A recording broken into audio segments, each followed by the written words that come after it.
കേരളത്തിലെ കേരള ദേശീയതയെക്കുറിച്ച് സങ്കല്പിക്കുമ്പോൾ തീർച്ചയായിട്ടും ഓണം കേരളത്തിലെ ദേശീയ ഉത്സവമായിട്ട് സങ്കല്പിക്കപ്പെടുന്നുണ്ട്. ഓണത്തെക്കുറിച്ചുള്ള പെർസ്പെക്റ്റീവ് എന്താണ്? ഓണത്തെ നമുക്ക് എങ്ങനെയാണ് നോക്കിക്കാണാൻ പറ്റുക?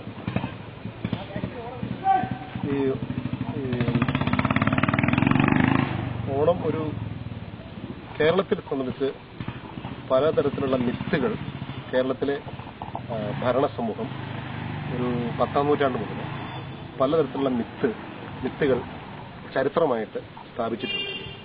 അപ്പോൾ അതിലെ ഫസ്റ്റ് മിത്ത്, ഒന്നാമത്തെ മിത്ത് എന്ന് പറയുന്നത് കേരളം ഉണ്ടാക്കിയത് പരശുരാമനാണ്.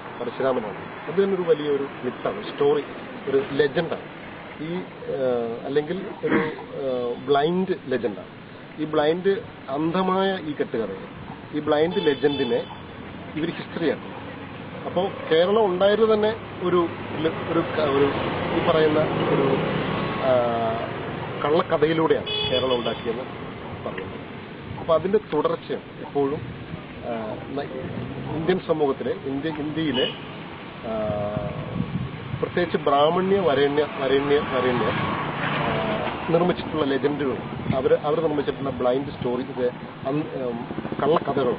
ഈ കള്ളക്കഥകളിലൂടെയാണ് കേരളം ഒരു ദേശീയ രാജ്യം, കേരളത്തിൽ ഒരു വലിയ ആഘോഷമുണ്ടാകുന്നത്. അതിൽ ആ ആഘോഷത്തിന്റെ ഒരു ഉദാഹരണമാണ് ഈ ഓണം എന്ന നിലയിൽ ഇവർ സൂചിപ്പിക്കുന്നത്. ഓണത്തെ രണ്ട് രൂപങ്ങളിലാണ് ദലിതർ കാണുന്ന, രണ്ട് രീതിയിലാണ് കാണുന്നത്. ഒന്ന്, ഓണമെന്ന് പറയുന്ന ദിവസം അവരുടെ ഒരു രാജാവ് കൊല ചെയ്യപ്പെട്ട ഒരു ദിവസം. അവരുടെ രാജാവിന്റെ പേര് മഹാബലി. ഈ മഹാബലി എന്ന് പറയുന്ന ഈ ദ്രാവിഡ രാജാവ് ദലിത് മിത്തിന്റെ അകത്തും ദലിത് ഫോക്കുകൾക്കകത്തും ട്രൈബൽ ഫോക്കുകൾക്കകത്തും അവരുടെ രാജാവാണ്, അവരുടെ ഒരു രാജാവാണ്.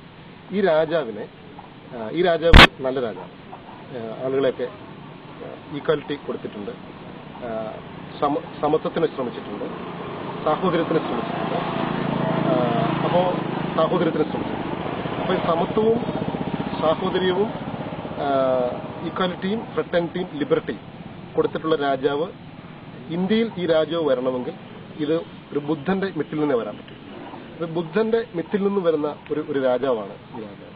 പക്ഷെ ഈ രാജാവിനെ ആയർനൈസേഷന് ശേഷം, അല്ലെങ്കിൽ ആയർനൈസേഷന്റെ ഒരു സ്ട്രഗിളിൽ ഇങ്ങനെ so many kings are killed by the Aryans, കുറെ രാജാക്കന്മാർ കൊല ചെയ്യപ്പെടുന്നു.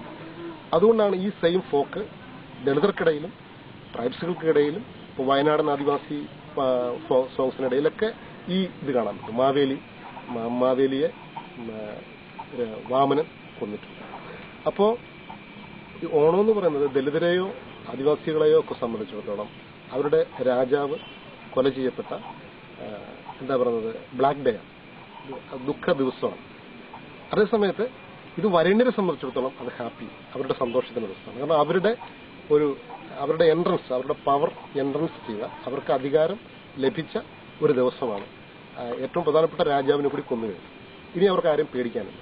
അപ്പോൾ ഈ രാജാവിനെ കൂടി കൊല്ലുകയും ഇവിടുത്തെ നേറ്റീവ്സിനെ, ഇവിടുത്തെ തദ്ദേശീയരെ, ഇവിടുത്തെ ട്രൈബ്സിനെ ഒക്കെ അവർ ജാതി കാസ്റ്റ് സിസ്റ്റത്തിൽ താഴെയാക്കുന്നു. സ്ലേവറി കൊണ്ടുവന്നിട്ട് അതിനുള്ളിലേക്ക് കൊണ്ടുപോകുന്നു. അങ്ങനെ സ്ലേവറിയും കാസ്റ്റ് സിസ്റ്റവും ഓപ്പൺ ചെയ്യുക ഈ ഓണം എന്ന ഈ പറയുന്ന ദിവസത്തിൽ. ഈ രണ്ട് കാര്യങ്ങളും, സ്ലേവറിയും കാസ്റ്റ് സിസ്റ്റവും ഓപ്പൺ ചെയ്യും. കേരളത്തിൽ തുടങ്ങുന്നതിന്റെ ഒരു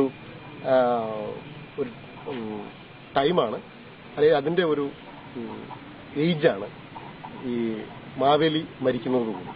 അപ്പോൾ അത് വളരെ വളരെ വ്യക്തമായ ഹിസ്റ്ററിയാണ്. മാവേലി ഈസ് അസുര, വാമന ഈസ് വിഷ്ണു.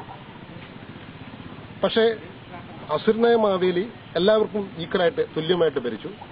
വാമനൻ വിഷ്ണുവിന്റെ അവതാരമാണ്. പക്ഷെ വാമനൻ വന്നിട്ട് മാവേലിനെ മണ്ണിലേക്ക് ചവിട്ടി താഴ്ത്തുകയാണ്. അപ്പോൾ ദലിതർ ചോദിക്കുന്ന ചോദ്യം, അസുരനായ മാവേലി മരിച്ച ദിവസം ഞങ്ങൾക്ക് എങ്ങനെ ഒരു ഫെസ്റ്റിവൽ ഡേ ആവും? ഞങ്ങളുടെ ഫോർഫാദർ മരിച്ച ദിവസം ഞങ്ങൾക്ക് എങ്ങനെ ഒരു ഫെസ്റ്റിവൽ ഡേ ആവും? അത് ഞങ്ങളെ സംബന്ധിച്ചിടത്തോളം അതൊരു ദുഃഖ ദിവസമാണ്. അത് ഞങ്ങൾക്ക് ദുഃഖിക്കാനുള്ള ദിവസം, അത് ഫെസ്റ്റിവലിനുള്ള ദിവസമല്ല. പക്ഷെ ഈ ബ്രാഹ്മണരുടെ അധികാരം വെച്ചിട്ട് അവരതിനെ വല്ലാതെ അതിനെ മീഡിയയിലൂടെയൊക്കെ ചെയ്ത് ഓണം മുഴുവൻ കേരളീയരുടെയും ഒരു ആഘോഷമാക്കിക്കൊണ്ട് റിയലായ ഈ ഒരു ഹിസ്റ്ററിയെ അവര് ഡിപ്രസ് ചെയ്യുകയാണ്, അല്ലെങ്കിൽ മൂടി വെക്കുകയാണ് ഇന്ന് ചെയ്തുകൊണ്ടിരിക്കുന്നത്.